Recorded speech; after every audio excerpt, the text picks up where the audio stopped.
My name is Annabelle Thompson, and I'm 28 years old.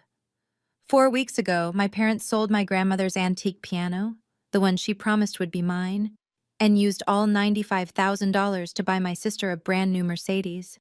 They thought Grandma was too sick in hospice to ever find out. They thought I was too weak to tell her. They were wrong. When I finally told Grandma what they'd done, she didn't cry. She didn't scream. She simply reached for her phone, dialed one number, and said 7 words that would destroy everything my parents thought they owned. Before I tell you what those 7 words were, and what happened next at my mother's 60th birthday party, please take a moment to like and subscribe, but only if you genuinely enjoy this story. Drop a comment, and let me know where you're watching from and what time it is there. Now let me take you back to the day it all started, the afternoon my grandmother was admitted to hospice. The call came on a Tuesday afternoon, right after my last piano lesson of the day. "Eleanor's had another heart attack," my father said. No greeting, no warmth. "She's stable, but they're moving her to hospice. Family meeting at the hospital in an hour." I dropped everything.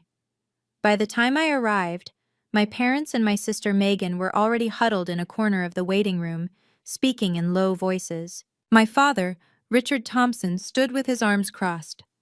My mother Diane clutched her designer purse like a lifeline, and Megan, 4 years younger, always the favorite, was scrolling through her phone, barely looking up. "Good, you're here," my father said.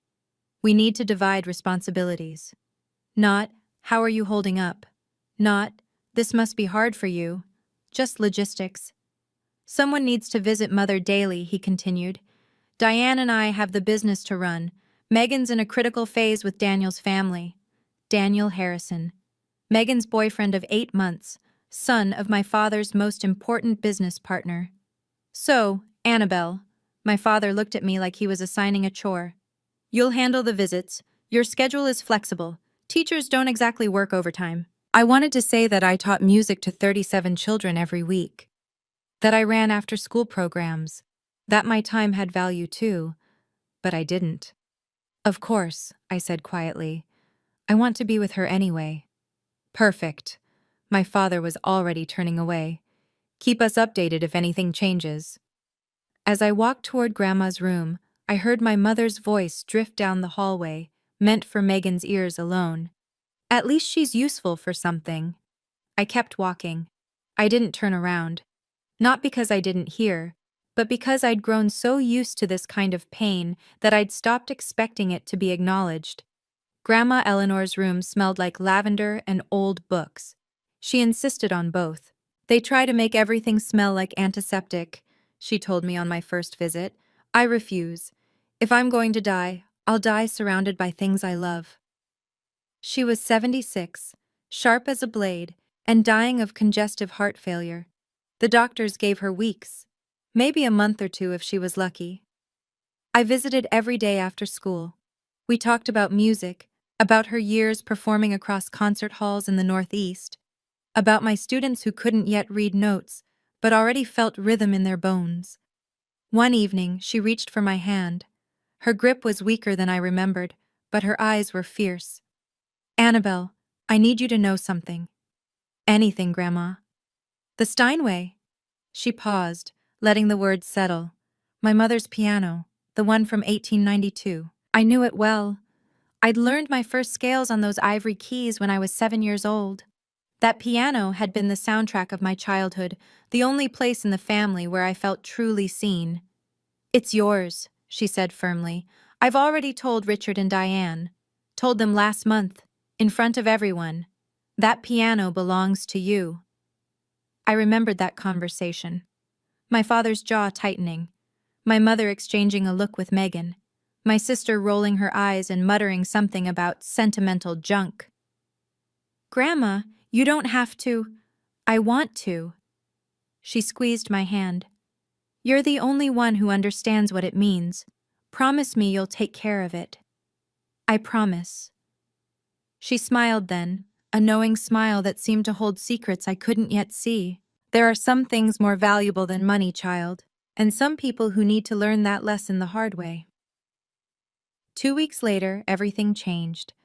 Grandma had asked me to bring some old photographs from her house, pictures of her performing days, images she wanted to see one last time. I still had a key, so I drove over after school on a rainy Thursday afternoon. The house was quiet, too quiet. I walked through the foyer, past the dining room, and into the living room where the Steinway had stood for 30 years. The space was empty. I stopped breathing. Where the piano should have been, there was nothing but a rectangular indent in the carpet, a ghost of something that had lived there for decades, now violently removed. My hands were shaking as I pulled out my phone. "Mom," my voice cracked. "Where's Grandma's piano?" A pause. Then my mother's voice, casual and dismissive. "Your father handled it. Adult matters, Anna.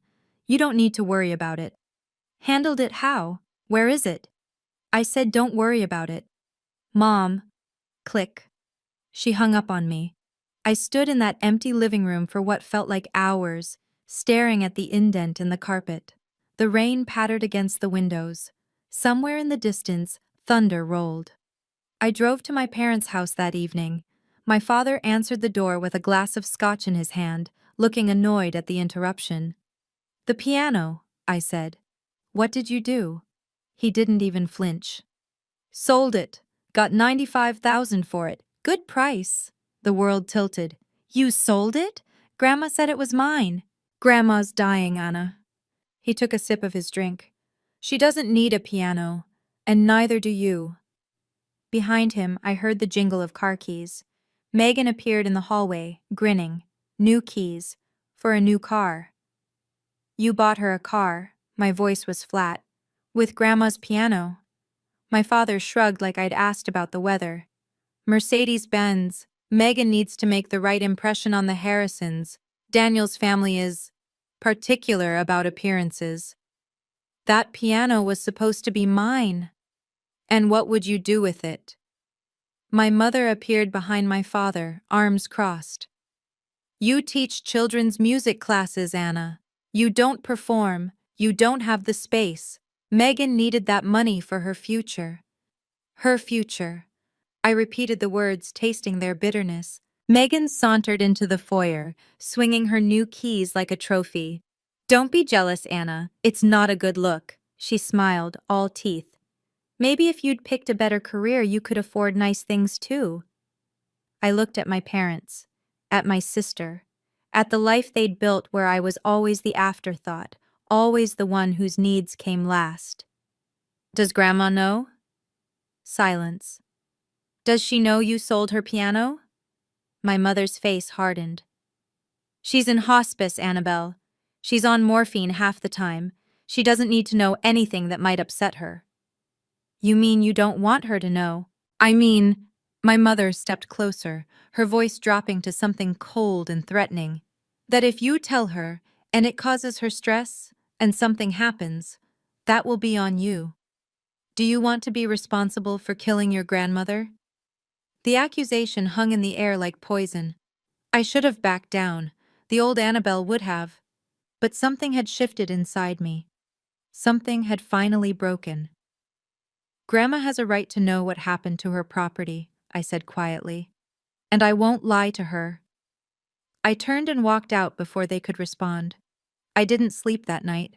My apartment felt smaller than usual, a modest one-bedroom that my parents had always mocked as proof of poor life choices. I sat on my secondhand couch, staring at a framed photograph on the bookshelf. Grandma Eleanor at her final concert, 20 years ago. Her fingers poised above the keys, her face luminous with purpose. That same piano. The one they'd sold like it was nothing. My mother's words circled in my head. "If something happens, that will be on you." Was she right? If I told Grandma, would the shock hurt her? Would I be causing more pain in her final days? But then I remembered what Grandma had always taught me. "Truth can wound," she'd said once, when I was 12 and didn't want to tell my parents I'd failed a math test. "But lies always wound deeper, they just take longer." I pulled my knees to my chest and thought about the last 28 years. Every time I'd stayed quiet to keep the peace. Every time I'd accepted less because fighting felt futile. Every time I'd made myself smaller so my family could feel bigger. And where had it gotten me? Here. Alone. Invisible. Watching them erase Grandma's wishes like her words meant nothing. If I stayed silent now, I wasn't keeping peace. I was becoming complicit. By 3 in the morning, I'd made my decision. Grandma deserved the truth. She deserved to know that her son had stolen from her, lied to her, and assumed she was too weak to matter anymore. And maybe, just maybe, I deserved to stop apologizing for existing. I set my alarm for early morning. I would go to hospice before school. I would tell her everything. Grandma was awake when I arrived, propped up against her pillows, watching the sunrise through the window. "You look like you haven't slept," she said softly. "I haven't." I pulled a chair close to her bed, took her hand. "Grandma, I have to tell you something, and it's going to hurt." Her eyes, still sharp despite everything, studied my face. "Then tell me." So I did. The empty space in her living room, the $95,000, the Mercedes-Benz gleaming in Megan's name, my father's casual dismissal, my mother's threat. I told her all of it, bracing myself for tears, for shock, for the kind of devastation that might break what was left of her fragile heart. Instead, Grandma Eleanor let out a long, slow breath. Not a gasp of pain, not a cry of betrayal, a sigh, the sigh of someone who had seen this coming. "Grandma?" I whispered. She turned to look at me, and her expression wasn't grief-stricken. It was calm, almost resigned. "I knew this might happen, sweetheart."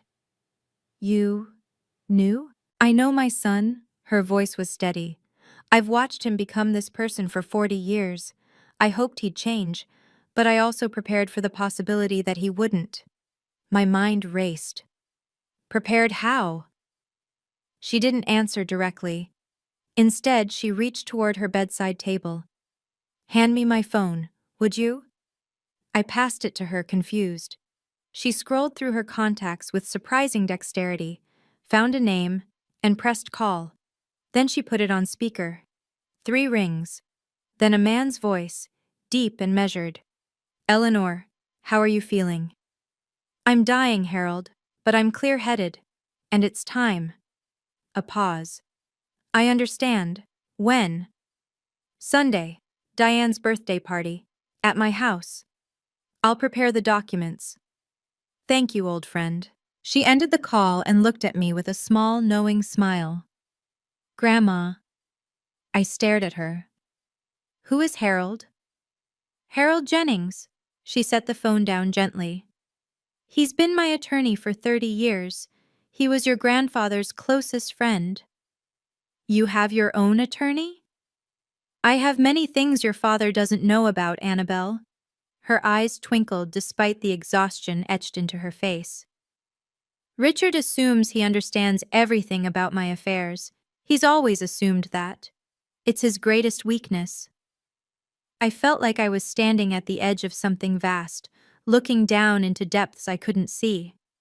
"What's happening on Sunday? At Mom's birthday party?"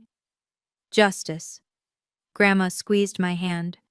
"Delayed, perhaps, but justice nonetheless. I don't understand."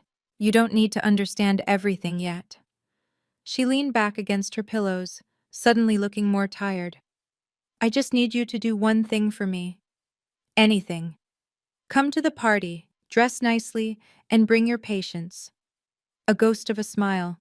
"The kind of patience I taught you when you were learning Chopin and wanted to throw the sheet music across the room." I almost laughed despite everything. "That bad?" "Worse." Her expression softened. "But necessary. Your father and mother need to learn that actions have consequences. And I've spent 5 years making sure that when the lesson finally came, it would be unforgettable." 5 years. She'd been planning something for 5 years. "Grandma, what did you do?" She closed her eyes, exhaustion winning out. I protected you, sweetheart, the way I should have protected you all along. I'm only sorry it took me so long to act. I sat with her until she fell asleep, my mind spinning with questions. Harold Jennings. Sunday. My mother's birthday party in Grandma's house. Something was about to change. I could feel it. I just didn't know what. 2 days later, I found myself sitting in a small law office on the outskirts of Philadelphia. Harold Jennings was nothing like I'd expected. He was in his late 60s, with silver hair and gold-rimmed glasses, his movements slow but precise.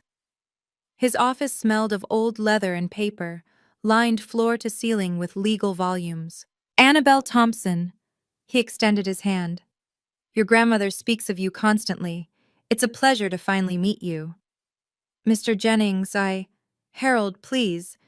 He gestured to a chair across from his desk. Sit. Your grandmother asked me to explain a few things before Sunday. I sat. My hands were trembling slightly. Your grandmother is a remarkable woman, Harold began. She's also far more astute than her children give her credit for. She's been observing and planning. Planning what exactly? He folded his hands on the desk. Tell me, Annabelle, do you know who owns the house your parents live in? They do. Grandma gave it to them when Grandpa died. Harold's expression didn't change.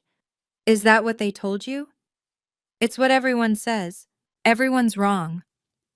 He pulled a folder from his desk drawer and slid it across to me. Your grandmother allowed Richard and Diane to live in that house rent-free, but she never transferred ownership. Not legally, not ever. I stared at the document in front of me. The property deed. Eleanor Whitmore's name, clear as day, no transfer, no amendment. They've been living in her house for 10 years, I said slowly, thinking it was theirs. Precisely. My head was spinning. But why would Grandma let them believe? Because she was watching Annabelle.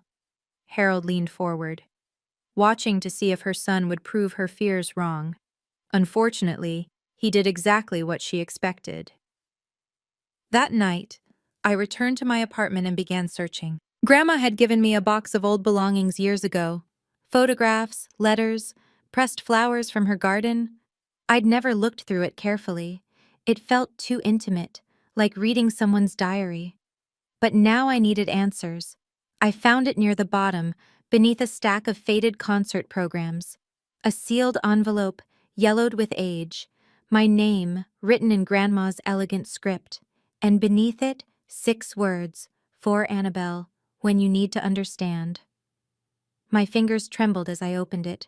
Inside was a single photograph, a copy of a legal document. The header was partially obscured, but I could see Grandma's signature at the bottom, dated 5 years ago. And in her handwriting, a note clipped to the corner. The house never left my hands, sweetheart. It was only borrowed, and some borrowers don't deserve the privilege. I read it 3 times. Then I understood. Sunday's party was being held at Grandma's house. The same house my parents treated as their own, where they'd hosted dinner parties and holiday gatherings, where they'd sold the piano that sat in the living room like it belonged to them.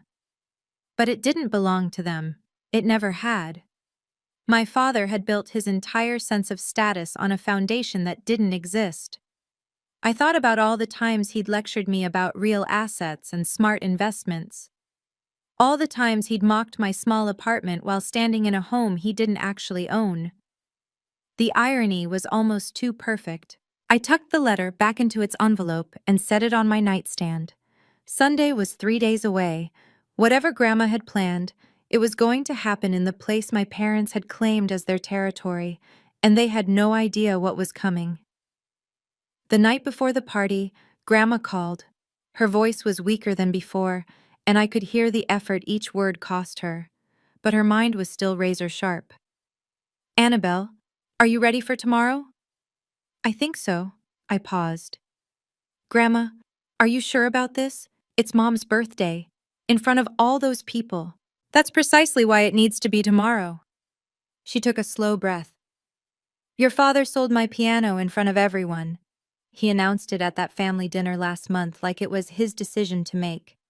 He didn't ask me. He didn't think about you. He assumed I was too weak and you were too quiet to matter. I closed my eyes. I remember. Then you understand why the lesson needs witnesses. Her voice softened.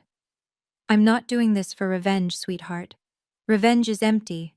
I'm doing this because it's right, and because you deserve to be protected, especially after I'm gone. Tears burned behind my eyes. Grandma, I should have acted sooner. I watched how they treated you for years, and I kept hoping Richard would change. That was my mistake. Love made me blind for too long. It's not your fault. Maybe not entirely, but I can still make it right. A pause. I don't have much time left, Annabelle. The doctors say weeks, but I think it's less. I can feel it, so I need to know. Do you trust me? Always. Then come tomorrow. Wear something that makes you feel strong, and no matter what happens, remember, you are not the villain in this story.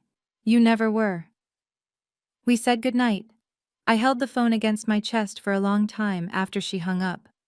Tomorrow would change everything. I just had to be ready to let it. Sunday arrived with pale winter sunlight and the kind of crisp air that makes everything feel sharper. Grandma's house, my parents' borrowed house, looked almost festive. Someone had hung a happy 60th birthday banner across the porch. Cars lined the driveway and spilled onto the street. I parked at the far end and sat in my car for a moment, gathering myself. I'd chosen a navy blue dress, simple but elegant. Pearl earrings that Grandma had given me for my 21st birthday. My hair pinned back neatly, armor for a battle I didn't fully understand. Inside, the house buzzed with about 30 guests. Aunts and uncles I saw only at holidays, neighbors from the old days, a handful of my father's business associates.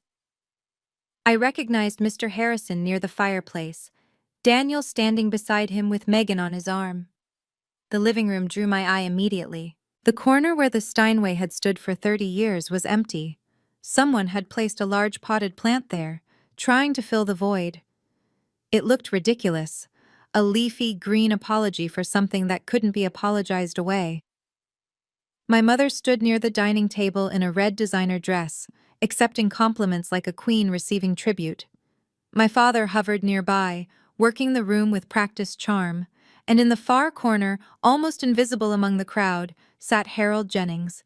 His leather briefcase rested beside his chair. He caught my eye across the room and gave an almost imperceptible nod. I nodded back. My Aunt Margaret, Grandma's younger sister, appeared beside me. "Anna, sweetheart, how is Eleanor, really?" "Tired," I said honestly, "but still sharp." She always was the smart one. Aunt Margaret's eyes drifted to the empty corner. "I noticed the piano's gone. Richard said Eleanor wanted to sell it?" I opened my mouth to respond, but my father's voice cut through the crowd. "Everyone, if I could have your attention, please." My father stood in the center of the living room, crystal glass raised, commanding the space like he owned it, which I now knew he didn't.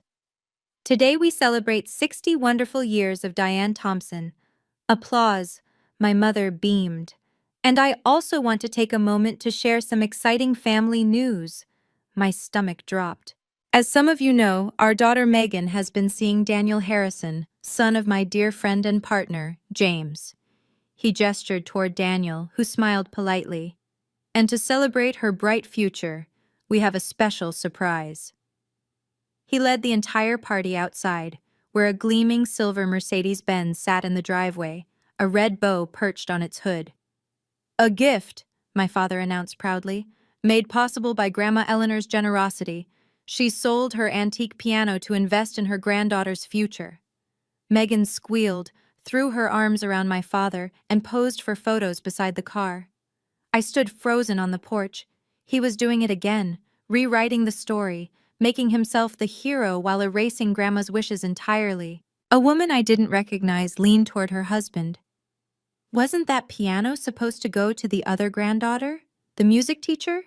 Her husband shrugged. "Guess plans changed."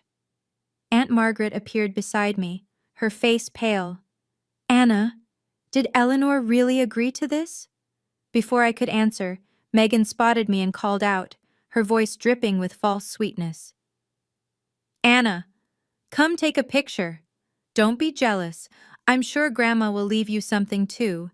Maybe her collection of old sheet music? Scattered laughter from the crowd.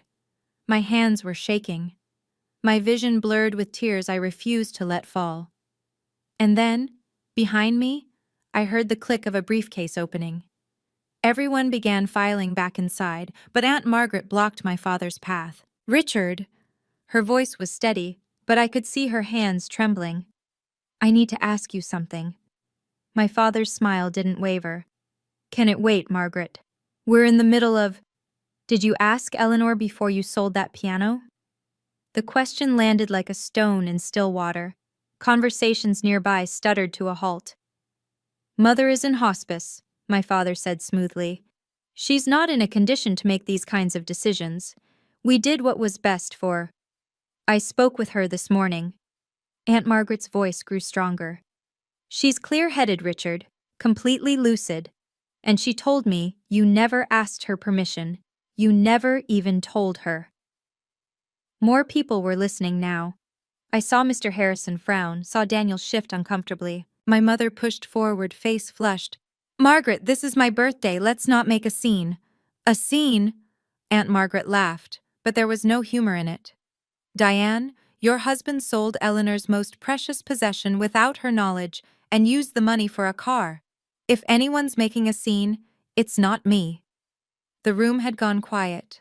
30 pairs of eyes ping-ponged between my aunt and my parents. My father's composure cracked, just slightly. This is a family matter. It doesn't need to be discussed in public. Actually, a new voice said from behind us, I think public is exactly where it needs to be discussed. I turned. Harold Jennings was standing now, his briefcase open, a folder of documents in his hand. He walked toward the center of the room with the calm authority of a man who had done this 1,000 times. Good afternoon, everyone. My name is Harold Jennings. I'm Eleanor Whitmore's attorney. My father's face went white. The silence was suffocating. Harold positioned himself near the empty corner where the piano used to stand, a choice that felt deliberate. I apologize for interrupting the celebration, he said, his voice carrying easily across the room. But Eleanor Whitmore has asked me to address some urgent matters regarding her estate. Given the circumstances, she felt it was important that her family, and those close to them, hear this directly. My father found his voice first. My mother has an attorney? Since when? Since 30 years ago, Richard. Harold's tone was polite but cutting. I also represented your father. You would know this if you'd ever bothered to ask. Muffled gasps. Someone in the back whispered, Oh my God. This is outrageous.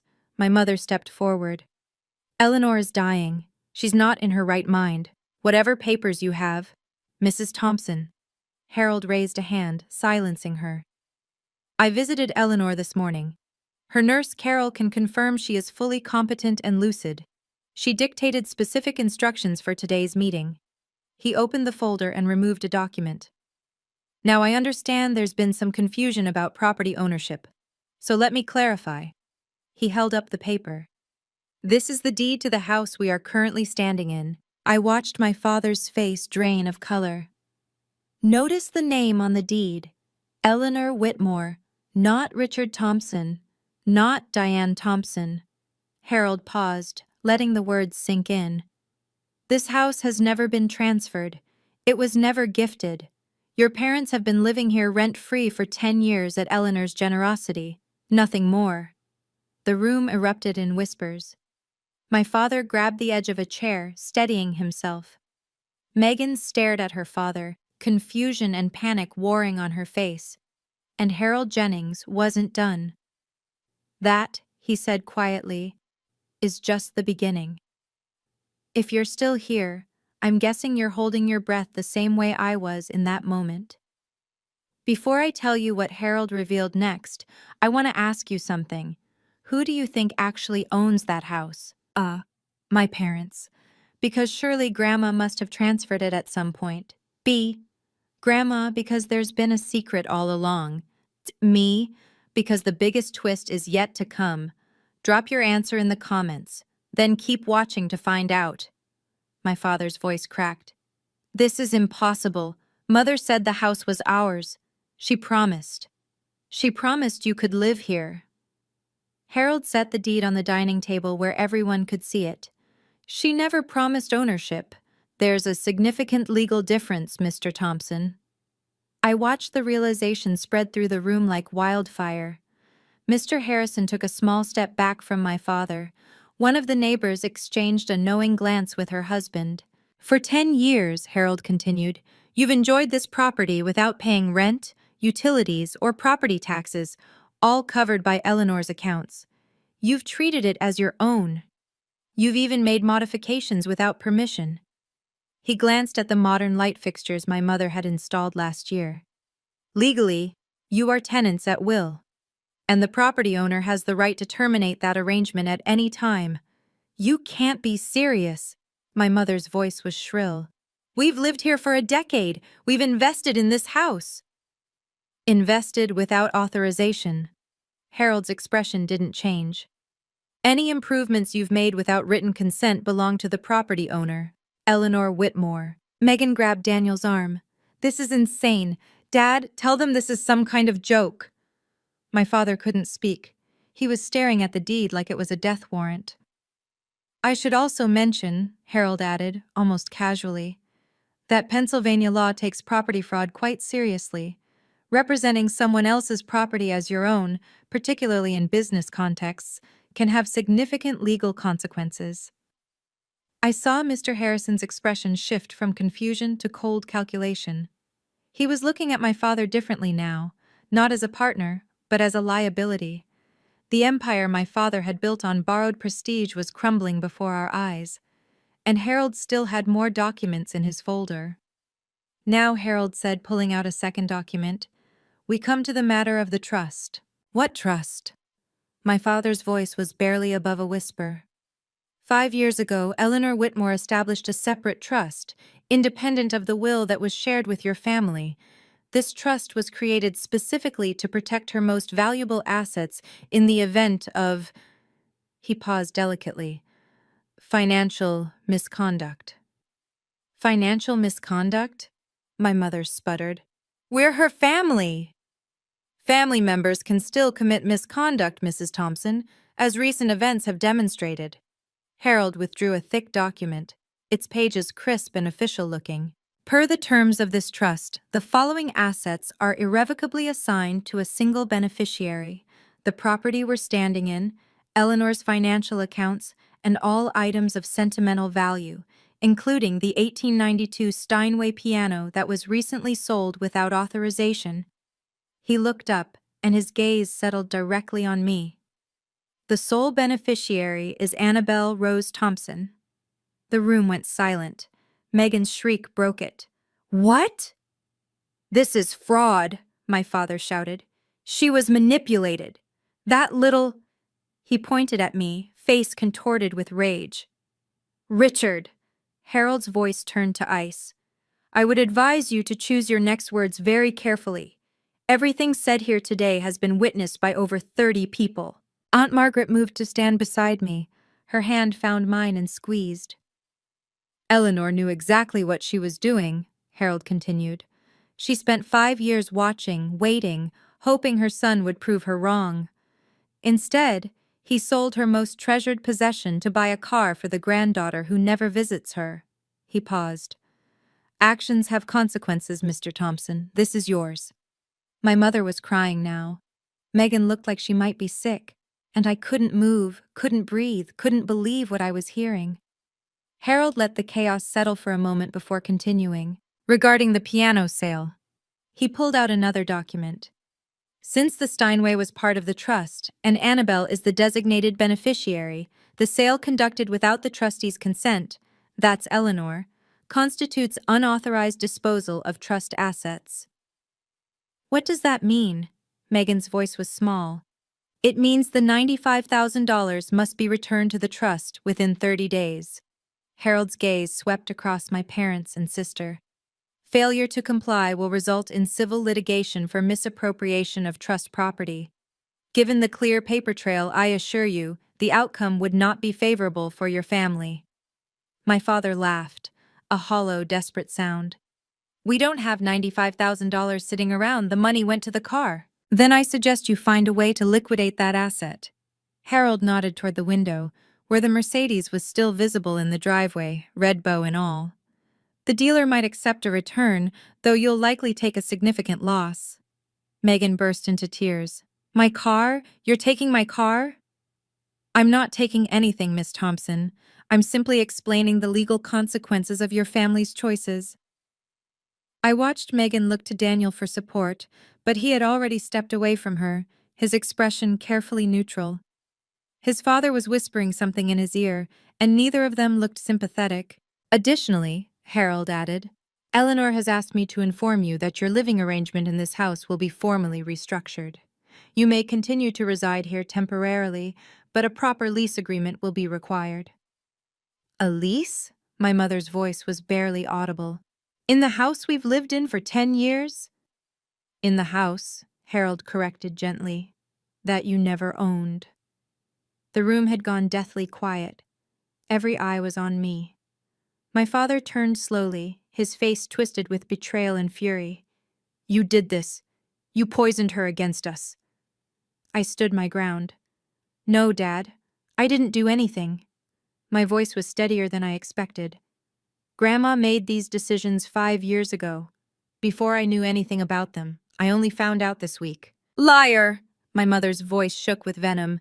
"You've always been jealous of Megan, of our family's success. This is your revenge." Revenge? I felt something cold and hard crystallize inside me. I didn't sell Grandma's piano without asking her. I didn't spend the money on a car for myself. I didn't lie to everyone about what happened. I stepped forward, looking directly at my mother. I'm not the one who said at least she's useful for something when I agreed to visit Grandma every day. I'm not the one who hung up on me when I asked questions. And I'm not the one who threatened me, saying I'd be responsible for killing Grandma if I told her the truth. Gasps rippled through the crowd. Aunt Margaret's hand tightened on mine. "I spent 28 years being invisible in this family." My voice didn't waver. "I accepted it because I thought that's what love required, shrinking yourself to make others comfortable." I looked at my father, at my mother, at Megan still crying over her doomed Mercedes. But Grandma taught me something different. She taught me that loving yourself means standing up for what's right, even when it costs you everything. I took a breath. "So here's what I want you to understand. I'm not apologizing anymore. I'm not staying silent anymore. And I'm done pretending everything is fine when it isn't." The room was absolutely still. After the crowd began to disperse, slowly, awkwardly, with whispered goodbyes and avoided eye contact, Harold pulled me aside. "Annabelle, we need to discuss next steps." I nodded, still feeling surreal, like I was watching myself from outside my body. "Legally, you have several options." He spoke quietly, so only I could hear. "You could demand immediate eviction. Given the circumstances, your grandmother would support whatever you decide." I looked across the room at my parents. My father had collapsed into a chair, head in his hands. My mother stood frozen by the window, mascara streaked down her face. Megan had disappeared, probably outside, mourning her Mercedes. They looked broken.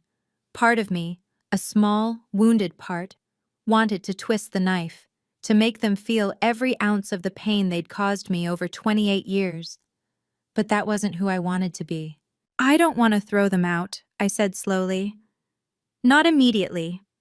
Harold raised an eyebrow. "Are you certain?" "Yes." I took a breath. "Here's what I want.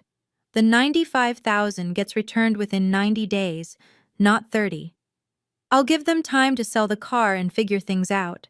They can stay in the house with a formal lease agreement at a minimal rent. After Grandma—" I swallowed hard. "After she passes, they'll have 12 months to find somewhere else to live." That's remarkably generous, given everything. Maybe. I met his eyes. But I'm not doing this to punish them. I'm doing it because it's right, and because I refuse to become the kind of person they are. Harold studied me for a long moment. Then he nodded, a hint of respect in his expression. Your grandmother said you'd respond this way? She's very proud of you, Annabelle. I know. My voice cracked. I know she is. The agreement was drafted right there on the dining room table, witnessed by Aunt Margaret and two of the remaining guests. My father signed without looking at me. My mother's hand shook so badly she could barely hold the pen. Neither of them said a word. By the time the last signature was in place, the house had emptied. Mr. Harrison and Daniel had left without saying goodbye. I later learned Daniel had driven away while Megan was still outside crying. The birthday cake sat untouched. The banner drooped sadly over the front porch. Aunt Margaret hugged me tight before leaving. You did the right thing, sweetheart. Eleanor would be so proud. She is proud, I said softly. I talked to her this morning. As if on cue, my phone buzzed. A video call request from Grandma's hospice number. I answered, walking to the empty corner of the living room where the piano used to be. Her face appeared on screen, pale but peaceful. Nurse Carol was visible in the background, smiling.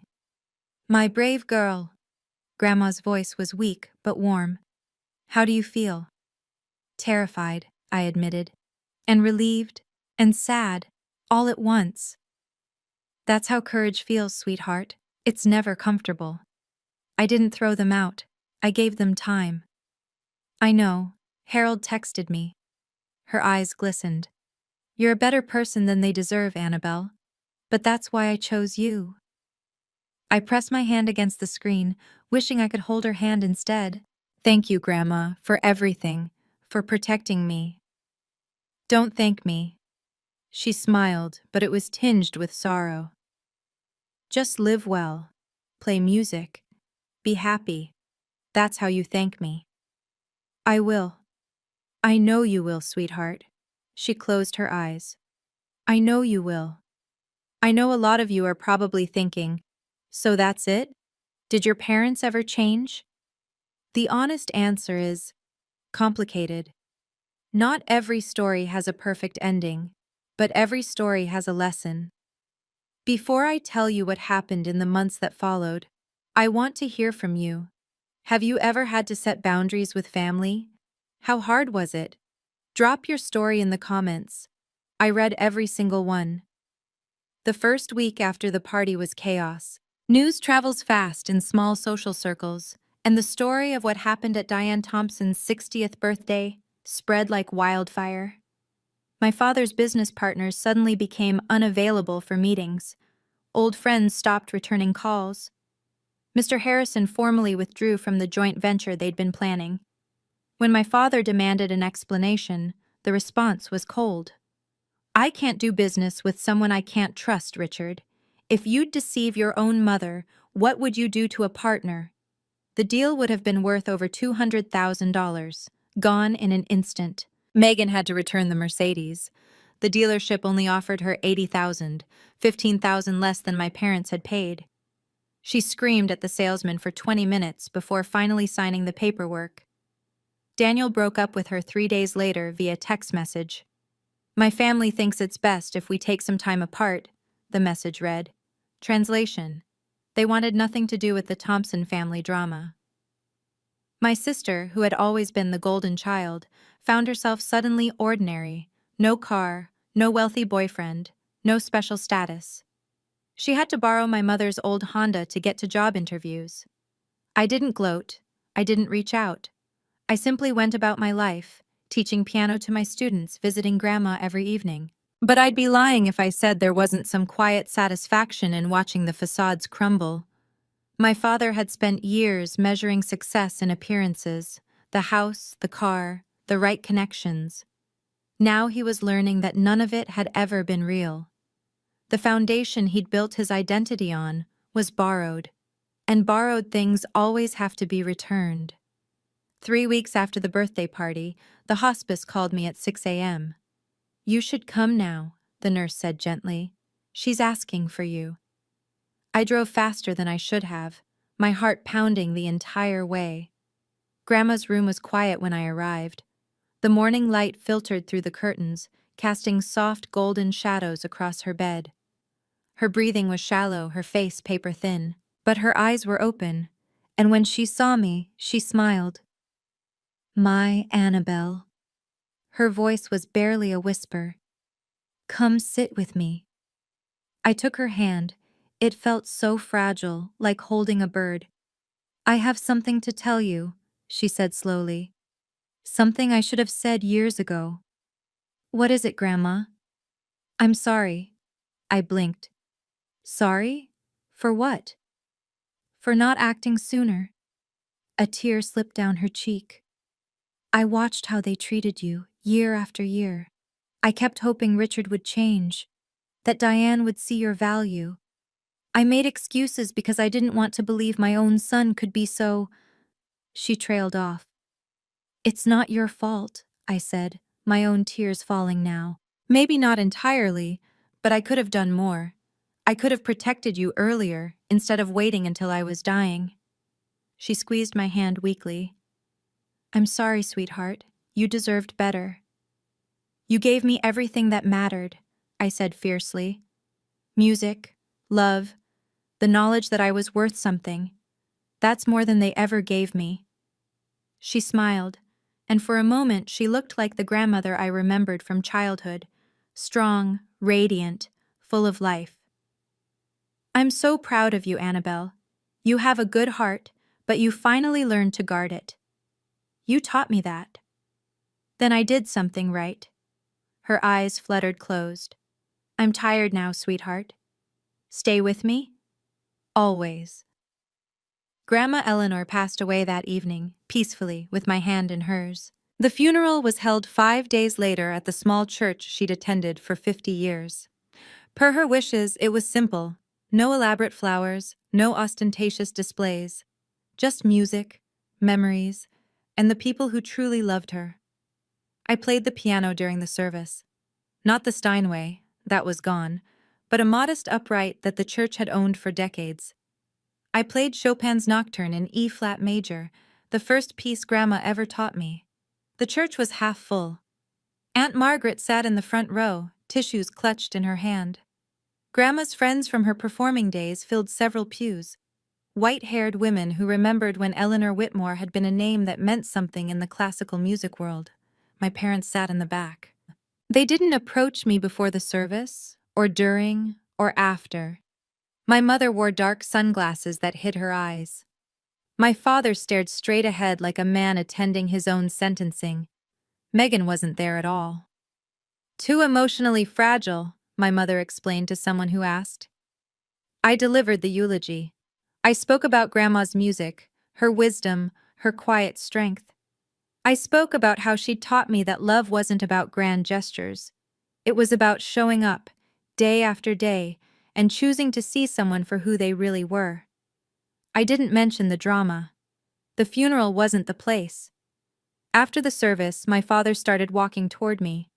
I saw him hesitate, take a step, then stop when my mother grabbed his arm and pulled him away. He never made it across the room. Maybe he wanted to apologize, maybe not, I'll never know. But I'd already made peace with the fact that some apologies never come. And some aren't needed anymore. 6 months later, I moved into Grandma's house. It felt strange at first, walking through rooms filled with her presence, sleeping in the guest bedroom I'd known since childhood. But slowly, it began to feel like home. I used part of the returned money to buy a new piano. Not a Steinway. Those cost far more than $95,000. But a beautiful Yamaha Grand that filled the corner where Grandma's piano had once stood. Different, but meaningful in its own way. A new beginning. I started teaching private lessons on weekends. My first student was Aunt Margaret's granddaughter, Sophie, 8 years old, bright-eyed, with the same impatient energy I'd had at her age.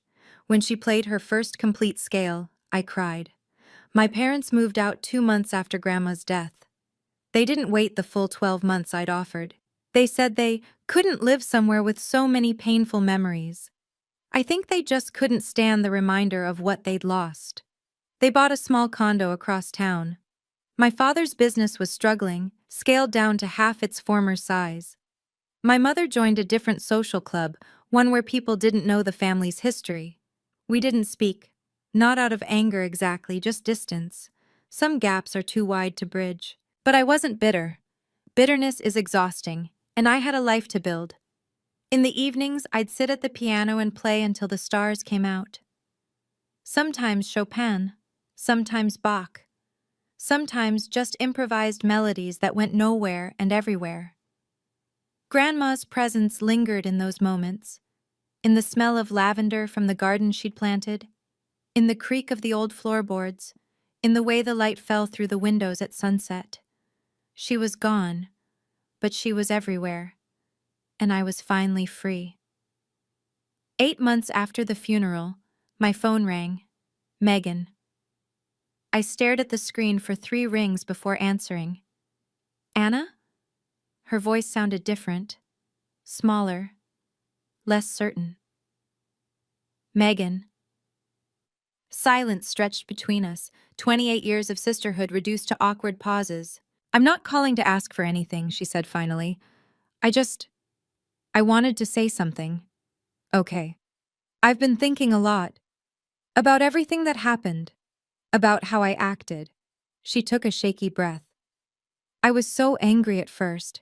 At you, at Grandma, at everyone. I thought you'd stolen something from me. And now? Now? Another pause. Now I'm working at a marketing firm, entry level. I ride the bus because I can't afford a car, and I've started going to therapy. I didn't respond. I just listened. My therapist says I have a lot of unpacking to do. About mom and dad. About how I was raised. About why I thought I deserved everything without earning it. She laughed, but it was hollow. Turns out, being the favorite isn't actually a gift. It's a trap. I'm glad you're working through it, I said carefully. I'm not asking you to forgive me. Her voice cracked. I don't deserve that. I just wanted you to know that I understand now. Why you did what you did. Why Grandma did what she did. Grandma loved you too, Megan. She just couldn't reward behavior that hurt other people. I know. A sniffle. I know that now. We sat in silence for a moment. If you ever want to talk, I said slowly, I'm willing to listen. But trust takes time to rebuild. I understand. Good. We hung up without saying goodbye, not out of coldness, but because neither of us knew how. Some doors, once closed, open slowly. But they can still open. It's spring now, a full year since Grandma entered hospice. Tonight, I sit at my piano as the sun sets over the garden. The windows are open, and a warm breeze carries the scent of jasmine and freshly cut grass. I play Grandma's favorite nocturne, the one she performed at her final concert 20 years ago. The notes drift through the empty house, filling the silence with something softer. I think about everything that's happened. The betrayal, the reveal, the boundaries I never thought I'd have the courage to set. I think about Grandma, her strength, her patience, her quiet determination to protect me, even when I didn't know I needed protecting. I think about my parents, in their small condo, rebuilding a life that will never be quite what they imagined. About Megan, riding the bus, learning for the first time what it means to earn something. I don't hate them. Hate takes too much energy, but I don't need them anymore either. And that's a kind of freedom I never expected to find. The nocturne ends.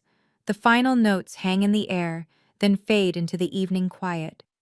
I look at Grandma's photograph on the piano, her at 60, radiant, fingers poised over the keys of the Steinway I'll never play again. I'm doing okay, Grandma, I whisper. I'm more than okay. Somewhere, I like to think she hears me.